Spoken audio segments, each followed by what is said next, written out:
A very warm welcome to all of you to Self Selection Board. मेरा नाम है Shubham वाशना and my aim is to take you one step towards your uniform. देखिए, ये जो सपना है आपका यूनिफॉर्म का, बिल्कुल सच हो सकता है। ये वीडियो उस इंसान के लिए जिसका पढ़ाई में मन लगता ना हो और जिसको नींद आती हो, उसी आदमी का ये सपना पूरा हो पाएगा। अब देखिए कैसे हो पाएगा, मैं आपको सब कुछ बताऊंगा, guidance book, video revision, mock analysis. But याद रखिए कि ये जो सपना है ये तभी पूरा हो पाएगा जब आपके में जिद हो। देखिए, मैं खुद ऐसा बच्चा हूं जिसके 12th में 60% आए हैं, ग्रेजुएशन में 57.14 आए। अगर मुझ जैसा आदमी एग्जाम निकाल सकता है ना, तो यकीन मानिए आप भी निकाल सकते हैं। ऐसी कोई बात नहीं है। मुझ में सारी मतलब काबिलियत थी कि भैया मुझे नींद आ रही है, पढ़ाई में मन नहीं लग रहा है, सारी चीजें होती थी मेरे साथ। बढ़िया, मेरे अंदर जिद थी। जिद होगी तो निकल जाएगा, जिद नहीं है तो नहीं निकलेगा। और याद रखिए, ये पूरा प्रोसेस ना इवॉल्वेशन का है कि अगर आप इवॉल्व होते जा रहे हो ना, तो ये आपकी यूनिफॉर्म तय है यहाँ पर। अदरवाइज यहाँ पर बहुत दिक्कत है। देखिए, ऐसा हो सकता है भाई, पहला दिन है, नहीं लग रहा पढ़ाई में मन, हो सकता है ना, बट वो पढ़ाई में मन लगना सीखना पड़ेगा। उसके बाद आपको रिवीजन करना सीखना पड़ेगा। उसके बाद आपको जब डर लगता है, कॉन्फिडेंस लो होता है, पढ़ने का मन नहीं करता, वो भी आपको सीखना पड़ेगा। तब जाके ये फाइनल आपको पोजीशन मिलेगी। बात समझ में आ रही है आपको? अब यहाँ पर कहानी क्या है, पहले हम एग्जाम पैटर्न को समझते हैं। एग्जाम पैटर्न क्या कहता है?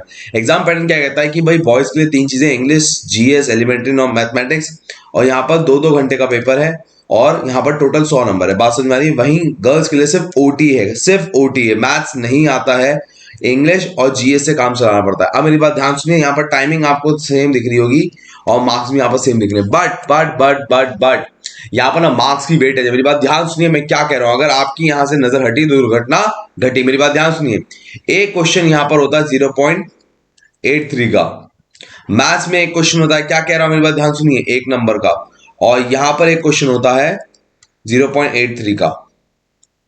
क्लियर है? अगर आपने ऐसे स्कोर किया तो मैं आपको गारंटी दे रहा हूं कि आप एग्जाम में इस वेटेज के साथ बहुत बढ़िया स्कोर लाएंगे। देखिए, मेरी बात ध्यान सुनिए, मैं क्या कह रहा हूं कि यहां पर बॉयज को एडवांटेज है और यहां पर गर्ल्स को मेहनत करने के लिए सिर्फ इंग्लिश है। इंग्लिश एक ऐसा सब्जेक्ट है जहां आप आराम से 80 नंबर ला सकते हो, पर बॉयज को सबसे ज्यादा मेहनत मैथ्स में करनी है, क्योंकि जब 1 नंबर मिल रहा है ना, मतलब 0.17 मुफ्त में लेके जा रहे हो घर अपने, समझ रहे हो, हर बार। तो मैथ्स ही है जो आपका सपना पूरा कर सकता है for boys, and for the girls English is the only way. चलिए आगे बढ़ते हैं जरा। अब जरा पहली बात तो समझ लीजिए कि ये आपकी कट ऑफ है जो नॉर्मली रहती है, बट मैं कहूंगा आप इस कट ऑफ को भूल जाइए, क्योंकि इस कट ऑफ को अगर आप याद रखेंगे तो आपका ये सपना कभी पूरा नहीं होगा। देखिए, आपको कट ऑफ याद रखनी चाहिए। आईएमए के लिए 145, इसके लिए 140, यहां पर 160, और यहां पर कम से कम 107, और वुमेन्स के लिए 120। अगर ये आपको कट ऑफ याद है तो मेरा आपको वादा है कि आपका एग्जाम निकल जाएगा फॉर श्योर। देखिए, मैक्सिमम बच्चों के सपने इसलिए टूटते हैं कि वो इस कट ऑफ नहीं करते। भगवान बस एक बार कट ऑफ निकलवा दे, भगवान बस एक बार कट ऑफ निकलवा दे। अरे कट ऑफ के पीछे मत भागो, भागना है तो जो 10 नंबर ऊपर करके कट ऑफ रखी ना, उसके पीछे भागो। देखो बच्चे, मैं आपको बताता हूँ क्यों ऐसा कह रहा हूं मैं। कट ऑफ ऊपर नीचे होती है, हर साल ऊपर नीचे होती है। ज्यादातर जो कट ऑफ आती है ना ओटीए की, वो 100, 203 आती है। अब आप कहोगे सर फिर ये वाली कट ऑफ क्यों दिखा रहे हो? क्योंकि बच्चे ये कट ऑफ भी तय नहीं है, समझ लो। अभी सीडीएस सेकंड 2022 का पेपर हुआ है, सीडीएस सेकंड 2022 का पेपर हुआ। कुछ बच्चे बोल रहे हैं कि सर कट ऑफ ना 100 से नीचे गई है फॉर ओटीए के लिए। यार गई होगी, पर जो मेरे स्टूडेंट्स है ना, उन सब के नंबर ऐसे आए थे 107, 108, 120, 122 ऐसे नंबर आए थे, क्योंकि उनके दिमाग में तय था भैया कट ऑफ क्या है मेरी। यहां पर हमारे लिए गर्ल्स के केस में 120 यहां पर नंबर रखने के लिए रीजन ये है क्योंकि गर्ल्स की सीटें ही सिर्फ 14 है। Only 14 seats are there for girls. तो अगर उन्हें 120 मार्क्स से नीचे लेकर आए रिटन में, तो उनका ये सपना टूट जाएगा। सिर्फ 14 सीटें हैं और रिटन की वेटेज ऑलमोस्ट 60% है और एसएसबी की वेटेज 40%। तो यहां पर आप समझिए, अगर रिटन में आपने अच्छा स्कोर किया तभी ये बात तय है कि एक लड़की अकेडमी ज्वाइन कर रही है। क्या मेरी बात समझ में आ रही है? ये बहुत इंपॉर्टेंट है। चलिए यहां से हम आगे बढ़ते हैं जरा। अभी आपको एक बात समझनी है कि हर साल ना एग्जाम पैटर्न थोड़ा थोड़ा चेंज होता है। ऐसा नहीं है कि हर बार सेम कॉपी पेस्ट आता है। 2017 में जो आया वो 19 से आते आते चेंज हो गया, जो 19 में आया वो 21 में आते आते चेंज हो गया, और जो 21 में आ रहा था वो 2022 के सेकेंड पेपर में आते आते चेंज हो गया। इस बात को आप समझे?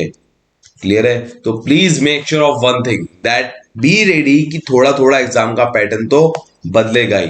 अब जरा मेरी बात ध्यान सुनिए, CDS 1 2022 में इंग्लिश का जो पेपर था, पेपर पैटर्न था, वो ऐसा था कि हर सेक्शन से 10-10 क्वेश्चन आ रहे, हर सेक्शन से 10-10 क्वेश्चन आ रहे हैं। पर जब CDS सेकेंड 2022 आया तो पेपर पैटर्न ऐसा हो गया, एंटोनिम्स और इडियम फ्रेजेस तो पूछे ही नहीं गए, सिनोनिम्स से 5 आए, क्लियर है, और क्वेश्चन 3 नए टाइप के आ गए, usages of pair of words, ठीक है, यहाँ पर वर्ड मीनिंग, और लास्ट है कंप्लीशन ऑफ सेंटेंस। ये यहाँ पर 3 अलग चीजें आ गई जिसकी वजह से पेपर का पैटर्न ही बदल गया।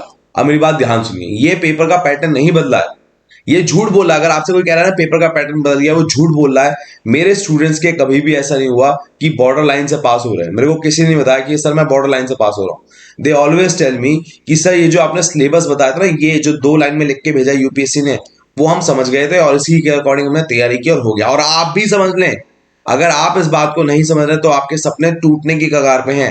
मेरी बात ध्यान सुनिए, जो क्वेश्चन पेपर होता है वो इस तरह से डिजाइन करा जाएगा सीडीएस के द्वारा कि एक इंसान को बेसिक अंडरस्टैंडिंग हो इंग्लिश की, और दूसरा workman like use of word हो, मतलब शब्दों का इस्तेमाल आना चाहिए। उसने कहीं नहीं कहा कि मैं एंटोनिम्स पूछूंगा ही पूछूंगा, मैं सिनोनिम पूछूंगा ही पूछूंगा, नहीं, वो दूसरे फॉर्मेट में भी पूछ सकता है जैसे इसमें पूछा है। क्या मेरी बात समझ आ रही है? उसने क्या कहा है, वो अगर देखा जाए तो मोटे मोटे शब्दों में इतना कह रहा है कि भैया तुमको एक तो ग्रामर की समझ रखो बेसिक, ठीक है ना, और दूसरी समझ मुझे चाहिए कि तुम शब्दों के मीनिंग जानते हो जो डेली लाइफ में यूज होते हैं। और ये बात सत्य है, सारे वर्ड ऐसे हैं जो डेली लाइफ में यूज होते हैं। मैं आपको सिखाऊंगा कि वो वर्ड कैसे ढूंढने हैं, बट आप ये बात समझो कि सिलेबस सिर्फ इतना ही है। ये वो पैटर्न को चेंज कर सकता है पूछने के तरीकों को, बट वो रखेगा यही कि ग्रामर और वर्ड्स, यही चीज रखेगा। Please make sure of it. चलिए इतनी बात हो गई है। अब देखिए एग्जाम में नई चीज क्या आई, देखिए इसे कहते हैं होमोनियम्स। यहाँ पर इसने होमोनियम्स ना कह के कहा यूजेज ऑफ पेयर वर्ड्स। यहाँ पर कहा कि 2 वर्ड हैं, एक जैसे दिखते हैं, बोलने में भी एक जैसे हैं, मीनिंग बताओ। अब ये अगर आप किसी बुक में जाके ढूंढोगे ना तो आपको मिलेंगे नहीं, पर ये वो वर्ड्स हैं जो एग्जाम में नहीं लाइफ में बहुत बार यूज होते हैं। आप कहोगे सर मैंने तो यूज करा, मैं बताता हूं आप लोग क्यों नहीं यूज करते, अभी 2 मिनट में बताऊंगा मैं आपको, ठीक है ना। अब ये नहीं कहते होमोनियम्स, आप किसी भी बुक में जाके चेक कर लो, चाहे पैरामाउंट में, चाहे रैन मार्टिन में, चाहे एसपी बख्शी में, ये क्वेश्चन आपको मिलेंगे ही नहीं, ये क्वेश्चन आपको मिलेंगे ही नहीं, ठीक है। वो जो आप पढ़ते होगे ना एक्सेप्ट एक्सेप्ट, इतने ही सिंपल सिंपल आपको होमोनियम्स मिलेंगे किसी बुक में, पर ये वाले इतने जो आप डिफिकल्ट जिसको उसको समझने वाले हो आप, वो नहीं मिलेंगे। सर आप ऐसा मत करो, डरा रहे हो आप तो। अरे बच्चे इसमें डरने वाली कोई बात ही नहीं है, ठीक है ना। आप ये समझो कि ये होना कैसे है, ठीक है ना। मैं आपको सच सच बताऊंगा, मेरी बात ध्यान सुनिए। पहली बात तो ये गांठ बांध लो कि ये जो किताब है पैरामाउंट और एसपी बख्शी एंड मार्टिन, ये अब ओल्ड फैशन हो गई हैं, इनसे आप मास्टरी ऑफ इंग्लिश नहीं कर सकते। अब क्या करना है सर, आपको 2 बातें ध्यान रखनी। एक तो एसएससीजीएल एक एग्जाम होता है, पता है आपको, उस एग्जाम में जो क्वेश्चन पूछे गए हैं वो आपके सीडीएस में रिपीट होकर आते हैं। सर क्या बात कर रहे हो? हाँ ध्यान सुनिए मेरी बात। एसएससीजीएल जो है, एसएससीजीएल ये एक ओल्डेस्ट पेपर है जिसने सबसे पहले इडियम फ्रेजेस और वोकैब को इंट्रोड्यूस किया, और तब से लेके आज तक वो पूछ ही रहा है। तो उसके वर्ड्स तो आपको पता ही होने चाहिए, और थोड़े पास्ट ईयर पेपर का भी आपको पूरा पता होना चाहिए। पास्ट ईयर में से 2-3 क्वेश्चन रिपीट हो जाते हैं, हर साल देखोगे 2-3 क्वेश्चन रिपीट होने तय हैं। और लास्ट होता है कुछ न्यूज में वर्ड आते हैं, ठीक है ना। अब न्यूज के वर्ड जो है ना वो मैं यहाँ पर सेल्फ सिलेक्शन बोर्ड के इंस्टाग्राम हैंडल पे मैं कराता हूँ, तो प्लीज मेक श्योर आप इंस्टाग्राम को जरूर ज्वाइन कर लिए। रोज एक वर्ड कराता हूँ और उसके बहुत ज्यादा चांसेस है कि अगली बार वो आ सकता है, तो ये बात आपको ध्यान रखनी है, ठीक है। अब मेरी बात ध्यान सुनिए, यहाँ पर क्या सीन है कि अगर आपको यहाँ पर ये वर्ड मीनिंग सीखने हैं, जहां पर आप ध्यान सुनिए मेरी बात बहुत ध्यान से, सबकी नजर स्क्रीन पर होनी चाहिए। वर्ड दे दिए, उसने कहा 4 सेंटेंस है, बताओ किसमें सही तरह से फिट हुआ है। तो देखिए कंटिन्यूअसली जैसा एक साधारण वर्ड है, साधारण, उसका मीनिंग भी आपको कंफ्यूज करेगा, या तो सी है या डी है, चेक कर लो। अब ये इसका कारण ये है क्योंकि आपको बुक रीडिंग की हैबिट है नहीं, ठीक है ना। कैसे बुक पढ़ते हैं ये आपको पता ही नहीं, क्योंकि ना तो आपके घर में कोई पढ़ता है, ना ही आपको किसी ने पढ़ने की सलाह दी है। ढंग से पढ़ते कैसे हैं, बस कह दिए जाओ पढ़ लो। बच्चे ऐसा नहीं होता है। How to read a book मैं ना गूगल मीट पे सिखाता हूँ तमीज में, कैसे मैं आपके साथ रोज पढ़ता हूँ और रोज बताता हूँ कि ये देखो ये ऐसे होगा, ये ऐसे पढ़ते हैं। पढ़ते पढ़ते मीनिंग कैसे निकाले वो आपको पता नहीं है। ज्यादातर लोग क्या करते हैं, मेरी बात ध्यान सुनिए। मान लीजिए एक सेंटेंस है, उसमें एक वर्ड आया, ठीक है, 4 ऑप्शन आया तो लोग कैसे निकालेंगे? अच्छा पहले वर्ड देखेंगे, 4 ऑप्शन देखेंगे, आता है ठीक है, नहीं आता छोड़ देंगे। अरे वो ये कह रहा है पहले मेरी जान सेंटेंस को पढ़, पढ़ के अंदाजा लगा इसका मीनिंग क्या होगा, फिर टिक कर। वो ये आपसे कह रहा है पर आप मानने को तैयार ही नहीं है। वो कह रहा है देखो ये वर्ड है क्लाइमेटिक, उसको आप पढ़ो समझो तो मीनिंग निकालो। आप हर वर्ड का मीनिंग याद नहीं कर सकते भैया। जो मैंने ये कह दिया तुमसे एससी सीजल करने का, ये पॉसिबल तो नहीं है ना कि तुम एससी सीजल के सारे वर्ड याद कर लो, सारे सारे तुम्हारे दिमाग में बैठ भी गए। ऐसा तो नहीं हो सकता ना, प्रैक्टिकली पॉसिबल तो नहीं है। तो please make sure of it कि आप पढ़े जरूर। और अगर आप पढ़ने में काम चोरी कर रहे हैं तो प्लीज मेक श्योर कि बुक रीडिंग की हैबिट मेरे साथ जरूर डालें गूगल मीट पे। अब गूगल मीट का लिंक जो है मैं आपको बताता हूं अभी कैसे मिलेगा, बट पहले आप मेरी बात समझो, बहुत ध्यान समझो। मैं अभी भी फिर से सिलेबस को रिपीट कर रहा हूं। वो कह रहा है अंडरस्टैंडिंग ऑफ इंग्लिश, तो मैंने अंडरस्टैंडिंग ऑफ इंग्लिश के लिए रीडिंग ऑफ बुक डाला है प्लस ग्रामर को डाला है। और वर्कमैन लाइक से यूज ऑफ वर्ड्स को मैंने एसएससीजीएल के एग्जाम से कवर करने की कोशिश की है, क्योंकि यहां से most of the time repeat हो रहा है। क्लियर है? हाँ सर हो रहा है। अब मेरी बात ध्यान सुनो, देखो यार वैसे तो मैं इस बैच में कराता हूं पर ये बैच फुल हो चुका है ऑलमोस्ट, 1-2 सीट बची होंगी। इस बैच की खास बात ये थी कि इस पे ना मैं ये गूगल जो रीडिंग है ना, ये रीडिंग कराता था मैं, how to read a book. ठीक है, और आप मुझसे ना इस बैच में एनरोल होने के बाद ये होता था कि आप मुझसे मतलब 1-to-1 बात कर सकते हो, फोन पे गूगल मीट पे आराम से बात कर सकते हो। बट ये बैच ऑलमोस्ट फुल हो चुका है। इसका लिंक डिस्क्रिप्शन बॉक्स में, अगर 1-2 सीट बची है तो प्लीज देख लेना वहां पर, या मुझसे व्हाट्सएप पे भी कांटेक्ट कर सकते हो। बट यार होगा नहीं सीट इसमें, ऑनेस्टली बोलो।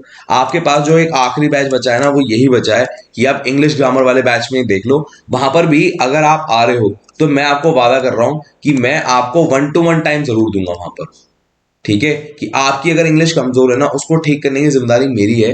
बट आपको मेक श्योर करना है कि रेगुलर आप वे में क्लास करोगे, वरना तो आप खुद से भी कर सकते हो। ऐसी बात नहीं कि मेरे से जुड़ना है, आप खुद से भी कर सकते हो। 3 बातें आपको खुद से करनी पड़ेंगी। न्यूज़पेपर आपको पढ़ना ही पढ़ना पड़ेगा, दूसरी बात आपको ऐसी चीजें जरूर करना पड़ेगा, और तीसरी ग्रामर करनी पड़ेगी। आप तीनों कर लो, आपका काम हो गया, बेड़ा पार है।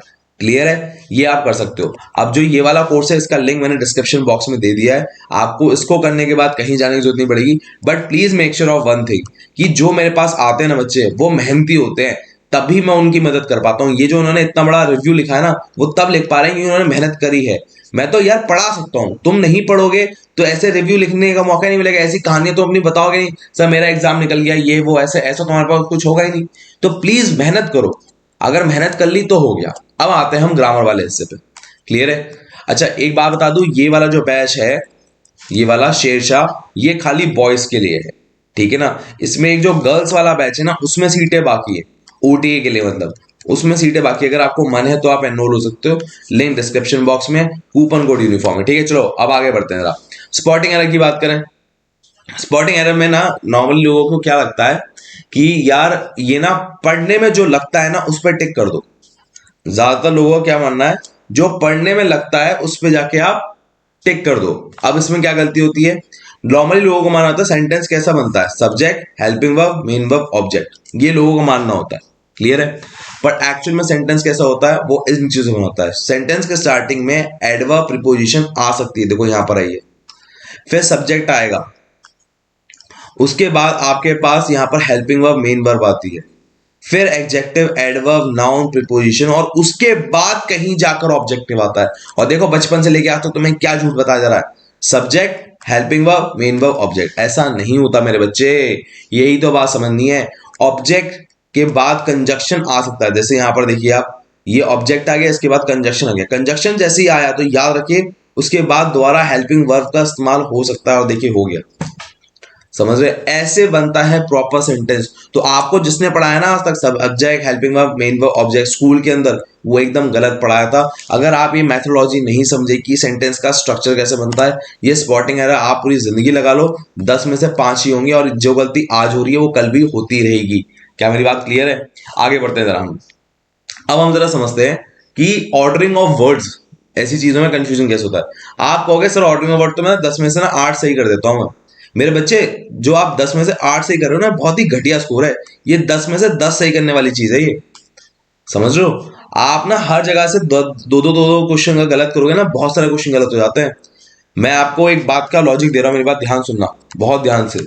नॉर्मली क्या करते हैं, जो जो बच्चे तैयारी कर रहे होते हैं उनका ये मानना होता है कि सर मैंने ना सिर्फ और सिर्फ हर सेक्शन से सिर्फ दो दो गलती करी है, सिर्फ दो दो, और दो दो गलती आप 12 टॉपिक में कर रहे हो, टोटल 12 है, तो कितने होंगे 12 इंटू 2 24 क्वेश्चन, 24 क्वेश्चन गलत कर दिया आपने। 24 bloody 24 question you have did the wrong. और 24 का मतलब यह है कि अगर 120 में से 24 घटा दूं तो 96 क्वेश्चन आप करके आए हो, मात्र 96 क्वेश्चन, और आपके नंबर करीबन बैठेंगे 70 के आसपास। और ये तो मैंने अभी वो काउंट करें जब आपने क्वेश्चन कोई छोड़ा नहीं है, 10 के आसपास तो क्वेश्चन छोड़ोगे तो नंबर बैठे 60 के आसपास, और बिना 80 नंबर आए आपका सिलेक्शन होने ही वाला नहीं है। गांठ बांध लो ये बात, तो आप यही इसका सत्य है, और इस सत्य को आप समझ लो। आप सत्य से जरा आगे बढ़ते जरा, ठीक है ना। आपके सपने आपको हकीकत में जीने पड़ेंगे, तभी आपकी प्रॉपर स्ट्रैटेजी के साथ आपका एग्जाम निकल सकता है। अब मेरी बात ध्यान सुनिए, आपके पास यहां पर जब आप आगे बढ़ोगे तो आपके पास ग्रामर की ना एग्जैक्टली मैं बता रहा हूं कौन से टॉपिक कहां से आते हैं, ठीक है। मैंने यहां पर लिख दिया है कि देखिए क्लोज कंपोजिशन यहां से आता है, प्रीपोजिशन डिटरमिनर यहां से आता है, इसका आप स्क्रीनशॉट ले लो एक बार, ठीक है ना। आपको इसी फॉर्मेट में करना है, खुद से पढ़ रहे हो खुद से, मेरे से पढ़ रहे हो मेरे से, तभी आप अपनी ग्रामर बहुत आसानी से कर पाओगे, वरना आप फंसे रह जाओगे। क्लियर है। अब यहां पर बात समझो मेरी जान, अगर आपको मेरी हेल्प चाहिए ना तो आप ले सकते हो, पर प्लीज मेक श्योर मेरी सारी सीटें ना एकदम से खत्म हो जाती, ये वाला बैच भी खत्म ही हो जाएगा अगले एक हफ्ते के अंदर, ठीक है, क्योंकि इसमें 1-to-1 अटेंशन दे रहा हूं, और 1-to-1 अटेंशन सभी को चाहिए होती है। तो प्लीज मेक श्योर अगर आपको लग रहा हो तो आप एज सुन एज पॉसिबल अभी ले लेना एनरोल होकर, वरना फिर मैं आप मुझसे कहोगे कि सर सीटें नहीं है तो मैं कुछ कर नहीं पाऊंगा। बट यार ऐसा नहीं है, सीटें नहीं है तो खुद से नहीं कर सकते, कर सकते हो तुम खुद से पढ़ाई, ठीक है ना। बट अगर लेना हो तो प्लीज जल्दी, मुझे लास्ट मिनट पे मत कहना सर एक सीट दे दो सर, बस मेरा आखिरी अटेम्प्ट है ये, मैं कुछ नहीं कर पाऊंगा भाई। इमोशनल ब्लैकमेल करने की जरूरत नहीं है, वहां पर मैं फिर फंस जाता हूँ, ठीक है, तो कोई फायदा नहीं है उससे, ठीक है। चलिए अब यहां से आगे बढ़ते हैं। अब आता है जनरल स्टडीज के अंदर। जनरल स्टडीज के अंदर science, geography, current affair, polity, history, economics, ये सारी चीजें हैं। आपको सबसे पहले प्रायोरिटी फोकस रखना है साइंस पे, ज्योग्राफी पे, करंट अफेयर पे। क्यों? क्योंकि यार 20 मार्क्स लाने ही लाने होते हैं। सबसे बड़ा वेटेज साइंस का है, साइंस में 30 क्वेश्चन आते हैं, ज्योग्राफी सबसे आसान है उसके बाद, और 50% और क्वेश्चन प्रिडिक्टेबल होते हैं, और करंट अफेयर मुफ्त के होते हैं, चाहे मेरे से पढ़ो, सेल्फ सिलेक्शन बोर्ड से पढ़ो, या किसी और चैनल से पढ़ो, तो भी आप ये कर लोगे, इतने आसान होते हैं। क्लियर है, ठीक है। इसके बाद सबसे ज्यादा हाथ मारते हैं हम पॉलिटी पे, और उसके बाद हम हाथ मारते हैं हम इकोनॉमिक्स पे या हिस्ट्री पे। क्लियर है। अब मैं आपको प्रॉपर वे में समझाता हूं कि आपको करना कैसे, ठीक है। पहले हम जीएस की बात कर रहे हैं। देखिए जीएस के अंदर आपके कुछ टॉपिक हैं, ये टॉपिक तो कंफर्म है, इनसे क्वेश्चन आएगा ही आएगा, प्लीज स्क्रीनशॉट ले लीजिए।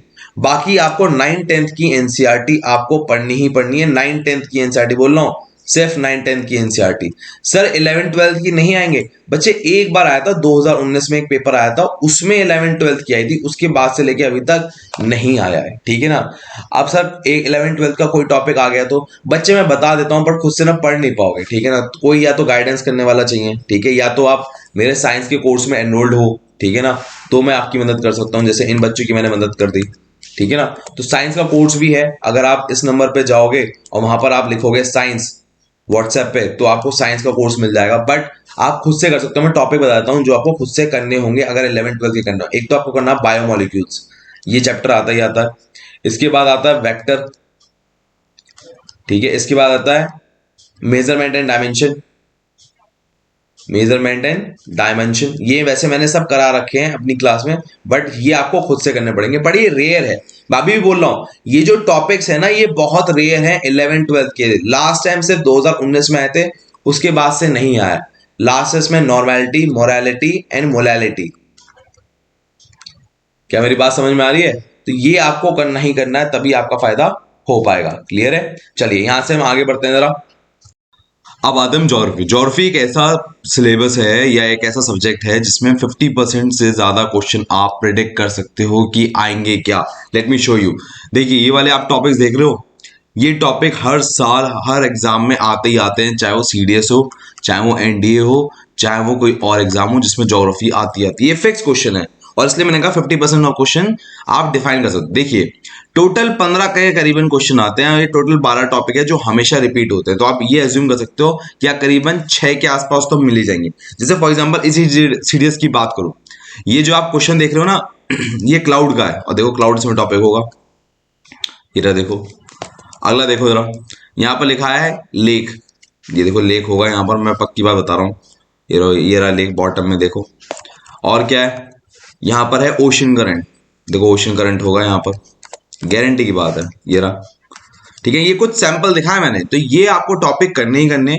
उसके अलावा अगर आप चाहते हो ज्योग्राफी में महारत करना तो आपको फिजिकल ज्योग्राफी, इंडियन ज्योग्राफी और यूनिवर्सल ज्योग्राफी करनी पड़ेगी, और वो करनी है आपको क्लास 11th एंड 12th की एनसीईआरटी। क्लियर है बच्चे? अगर किसी वजह से आप ना ये सोच रहे हो कि आप कोई पढ़ा दे, तो मैंने ना आपके लिए ज्योग्राफी के लिए अलग से कोर्स भी बना रखा है। ठीक है ना, आप ये समझो कि आप मैथ्स कहीं से पढ़ रहे हो, इंग्लिश कहीं से पढ़ रहे हो, और या खाली ऐसा है कुछ ना पढ़ के खाली ज्योग्राफी पढ़ रहे हो ना, मैं आपकी ज्योग्राफी में मदद कर दूंगा। बच्चे घबराओ मत, आपकी यूनिफॉर्म का सपना मेरा सपना है। ठीक है, जब तक तुम्हें यूनिफॉर्म मिलेगी नहीं तब तक मैं भी चैन से बैठूंगा नहीं। और जब जब तुम्हें 1-to-1 मेरी जरूरत पड़ेगी ना, 1-to सेशन की, मैं तुमसे कॉल पे बात करूंगा, व्हाट्सएप पे बात करूंगा। पर बच्चे जरूरत है तो जरूर लो, वरना मैंने आपको बता ही दिया है 11th क्लास की एनसीईआरटी, 11th क्लास की एनसीईआरटी और 12th क्लास की एनसीईआरटी आपको ज्योग्राफी के लिए करनी ही करनी है, और कोई ऑप्शन है नहीं। ठीक है ना, इस बात को आप समझे। क्वेश्चन एकदम रिपीटेड छपे छपाए आते हैं, इस वाले की तो आप स्क्रीनशॉट ले लो, ये बहुत ही ज्यादा आता है, बहुत ज्यादा। इसमें एक चीज लिखनी रह गई है, वो कहते हैं वाटरवेज।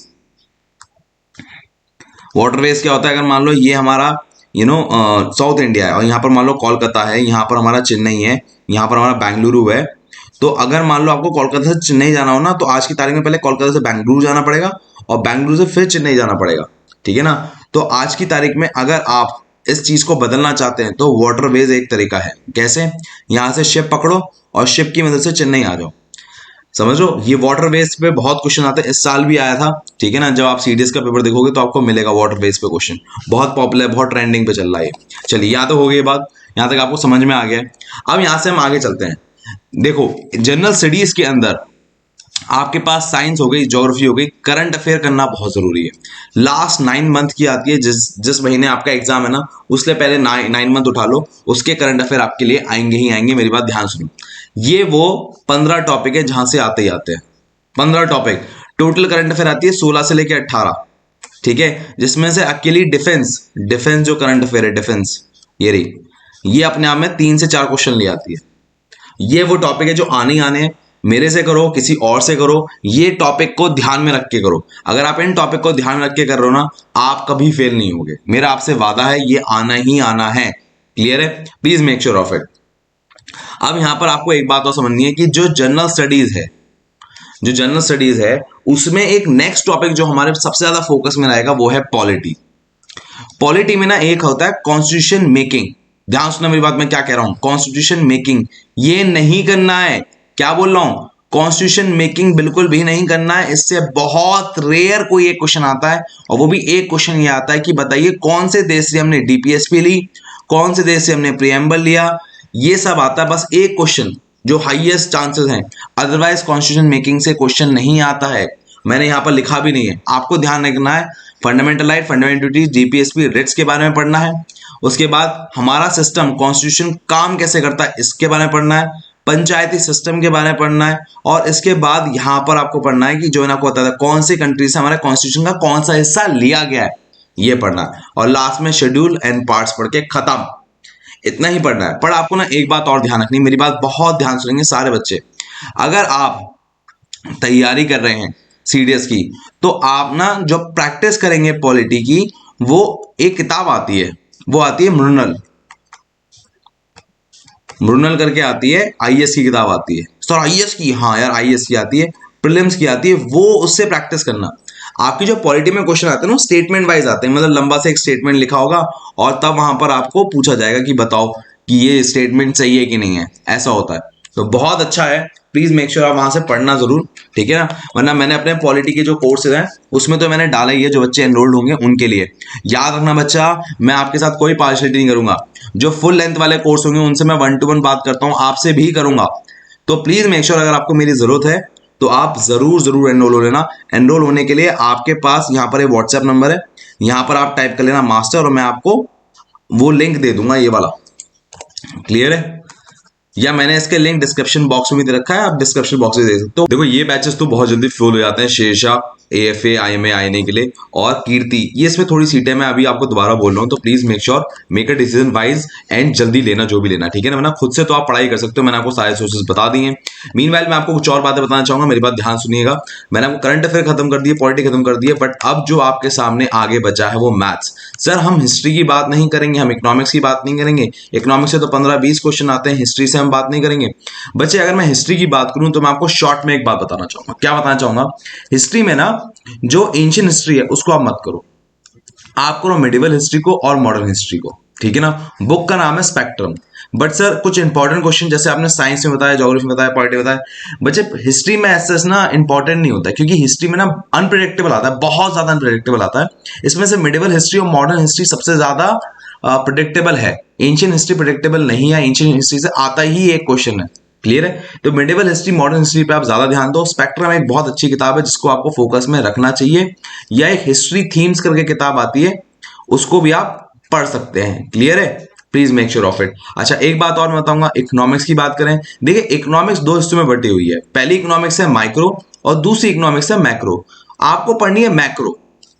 मैक्रो है क्लास 12th के अंदर। मैक्रो क्या होता है? मैक्रो मतलब देश कैसे चलता है, देश की जीडीपी कैसे चलती है, इसको हम मैक्रो इकोनॉमिक्स कहते हैं। पर याद रखें इकोनॉमिक्स जो आती है वो बेसिकली करंट अफेयर से रिलेट करके आती है, बजट से आती है, फाइनेंशियल रिपोर्ट से रिलेट करके आती है, ऐसे आती है। तो आपको थोड़ा करंट अफेयर पे भी ध्यान देना पड़ेगा। पर मैं अगर आपकी जगह होता तो मेरी हाईएस्ट प्रायोरिटी 3 चीजें होती।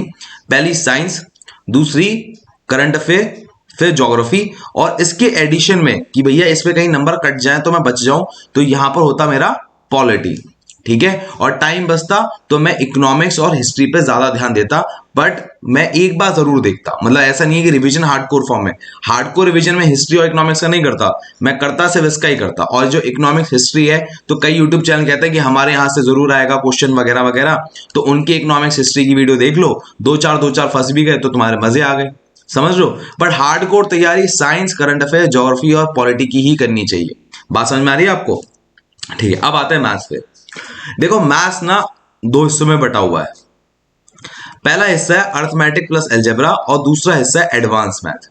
अर्थमेटिक प्लस अलजेब्रा करीबन 50% वेटेज रखता है और एडवांस मैथ 50% रखता है। ये थोड़ा बहुत वेरी हो सकता है, जैसे 50% का 45% हो सकता है और ये 55% हो सकता है। क्लियर है मेरी बात? और यहां पर आपको ये बात समझनी है कि यहां पर ये 60% से लेके 40% भी, मतलब उल्टा हो सकता है, थोड़ा बहुत 10-15% ऊपर नीचे हो सकता है, पर ओवर मतलब जनरल वे में ये ऐसे ही आता है। क्लियर है? इसमें भी मैं आपको बताऊं कुछ टॉपिक जो आपकी हाईएस्ट वेटेज के होते हैं, तो आपको समझने हैं। नंबर सिस्टम आपका हाईएस्ट वेटेज में होता है। ये time and work pipes and system का क्वेश्चन आना ही आना तय होता है। क्लियर है? आपका यहां पर ये जो आपका है ज्योमेट्री सबसे आसान है, इसके बाद आपका सबसे आसान हाइट एंड डिस्टेंस है इसके अंदर, और फिर मेंसुरेशन, और लास्ट में आपका स्टैटिस्टिक्स। क्लियर है? ये आपको सबसे ज्यादा ध्यान रखने हैं अगर आप पेपर कर रहे हो, कि ये चीजें तो छूटे ना, क्योंकि ये 100% स्कोर देने वाली चीजें होती हैं और ये फिक्स्ड है, आनी है। क्लियर है? चलिए, और सबसे आसान भी है। अब मैं आपसे सिर्फ एक बात चाहता हूं कि अगर आपको मेरी जरूरत पड़े तो आप मेरा मैथ्स का कोर्स ले सकते हो, इसमें अभी जगह है तो आप ले सकते हो। अभी लिंक डिस्क्रिप्शन बॉक्स में मैंने डाल दिया है, ठीक है। और आपको मैं एक बात और बोलना चाहूंगा, एक बैच और हमने नया लॉन्च किया है जो कि एफकेट और सीडीएस का है, कि एफकेट सीडीएस दोनों की तैयारी करना चाहते हो। तो एफकेट में ना क्या खास बात होती है, जो अरिथमेटिक आती है ना, अरिथमेटिक, ये पूरी की पूरी एफकेट में आती है। आपकी ये नहीं आता, एडवांस मैथ नहीं आता एफकेट के अंदर, बस इतने बात समझ लो। इसलिए हमने ना इसे कंबाइन कर दिया कि बच्चा आराम से कर सके। बाकी मैं सिर्फ आपसे इतना चाहूंगा कि आप मुझे इंस्टाग्राम पे फॉलो करें, व्हाट्सएप पे आप मुझसे बात करें सीडीएस के रिगार्डिंग जो भी आपको दिक्कत आ रही है, और सेल्फ सिलेक्शन बोर्ड टेलीग्राम को आप ज्वाइन करें। और आखिरी चीज जो बच गई कि जब रिटन क्वालिफाई हो जाए तो मिठाई खिलाना मत भूलना। मैं इसी का इंतजार करता रहता हूं कि मिठाई कब खाने को मिलेगी। जय हिंद, टेक केयर, बाय बाय। तैयारी शुरू कर दो, आराम से हो जाएगा। All the best. मैं उनको रोज सोचता हूँ, मैं उनको रोज सोचता हूँ, वो है अंतिम पगों के निशान।